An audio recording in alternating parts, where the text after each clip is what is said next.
Hello everyone, welcome back to our YouTube channel. आज का जो हमारा वीडियो है वो 13 डेज इम्पॉर्टेंट टॉपिक सीरीज़ का नेक्स्ट पार्ट होने वाला है। आई होप ये सीरीज़ आप लोगों के लिए बहुत ज़्यादा बेनिफिशियल रहेगी आपके अपकमिंग यूजीसी नेट एग्ज़ाम की पॉइंट ऑफ व्यू से। Okay, so let's start. सबसे फर्स्ट है हमारा फॉरेंसिक फोटोग्राफी। ओके, बेसिकली आज का वीडियो है उसमें फॉरेंसिक फोटोग्राफी टॉपिक जो है उससे रिलेटेड चीज़ें पढ़ने वाले हैं, क्योंकि यहाँ से क्वेश्चंस आते हैं आपके पेपर में। ओके, तो फोटोग्राफी का मतलब तो आप सभी को पता होगा। फोटोग्राफी मतलब होता है लाइट कैप्चर करना। हम लाइट को कैप्चर करते हैं, कुछ एक सिनेरियो, कुछ एक फिनोमिना, कुछ एक आपका जो इमेज है उसे हम यहाँ पर कैप्चर करते हैं। क्लियर? देन उसके बाद में फोटोग्राफी को अगर हम फोरेंसिक से रिलेट करते हैं तो मतलब हो जाता है आपका क्राइम सीन पर जो जो चीज़ें हुई, जो जो घटनाएं हुई, जो जो फिनोमिनाज हुए उसे हम यहाँ पर कैप्चर कर रहे हैं। ठीक है, पढ़ लेते हैं इसकी डेफिनेशन। फॉरेंसिक फोटोग्राफी में refer to a visual documentation. ये एक विजुअल डॉक्यूमेंटेशन है, ठीक है, क्योंकि विजुअली हम इसे डॉक्यूमेंटेड करके फॉर्म में रखते हैं। Clear? Different aspect that can be found at the crime scene, है ना। क्राइम सीन पर जितनी भी डिफरेंट चीज़ें हैं उसे हम क्या करते हैं, फोटोग्राफी में स्टोर करके रखते हैं एज अ फोटोग्राफी। ठीक है, it means include the documentation of the crime scene. इसका मतलब है हम यहाँ पर डॉक्यूमेंटेशन कर रहे हैं क्राइम सीन का, और फिजिकल एविडेंस, और फिजिकल एविडेंस जितने भी एविडेंस प्रेजेंट है क्राइम सीन पर उन सभी को क्या कर रहे हैं, स्टोर कर रहे हैं, मेमोरी में स्टोर करके रख रहे हैं।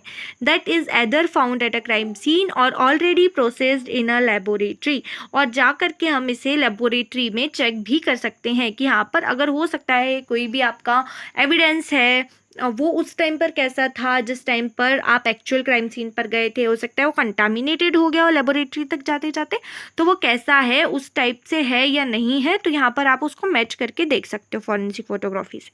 क्लियर? देन उसके बाद है आपका this 3 types of crime accidental scene photography include overall, mid range and closeup. देखो, ओवरऑल फोटोग्राफी मतलब होती है कि पूरे क्राइम सीन की फोटोग्राफी लेना। मिड रेंज फोटोग्राफी का मतलब होता है एक स्पेसिफिक रेंज से फोटोग्राफी लेना। क्लोजअप फोटोग्राफी का मतलब होता है एक पर्टिकुलर एविडेंस की फोटोग्राफी लेना। ठीक है, बेसिकली अगर मान लो ये हमारा क्राइम सीन है, ठीक है, इस पूरे क्राइम सीन की अगर आपने फोटो क्लिक करी तो आपका ओवरऑल फोटोग्राफी हो गया। ठीक है, इस क्राइम सीन पर यहाँ पर ये विक्टिम है, ठीक है, ये विक्टिम की बॉडी है। इस बॉडी पर आप एक मिड रेंज पर इसकी जो पूरी बॉडी है, इसकी वूल बॉडी, यहाँ पर इसका आप फोटोग्राफी करते हो तो इसको मिड रेंज बोल देंगे। अगर इस पर स्पेसिफिक यहाँ पर इसका गला दबा करके इसको मारा गया, इसकी अगर इस इंजरी की आप फोटोग्राफी करते हो तो इसको क्लोज फोटोग्राफी कहा जाएगा। क्लियर? आई होप आपको समझ में आ गया हो। The overall photographs document in the general condition of the scene, मतलब सीन की photography general photography overall photography में आती है। With both the exterior and interior view, मतलब both the interior exterior view. Interior मतलब क्राइम सीन के अंदर का व्यू, एक्सटीरियर मतलब क्राइम सीन के बाहर का view. Okay, and how the specific crime scene related to the surrounding area, and कैसे वो क्राइम सीन जो है वो सराउंडिंग एरिया से रिलेटेड है, ये सारी फोटोग्राफी के अंदर आती है, ओवरऑल फोटोग्राफी के अंदर। Clear? Then a few example of include the body of the victim, shell, casing of or broken glass.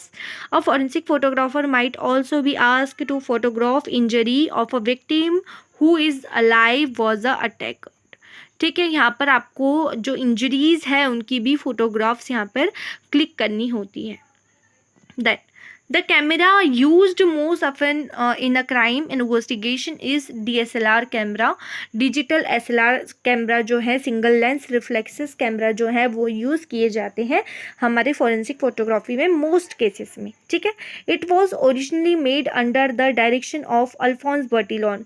ये जो है अल्फोंस बर्टिलॉन के डायरेक्शन में बनाई गई है। A Parisian record clerk turn pioneering criminologist who is a no largely regard the father of forensic photography. इसे ही हम कह देते हैं, अल्फोंस बर्टिलॉन को ही फादर ऑफ फॉरेंसिक फोटोग्राफी कहा जाता है।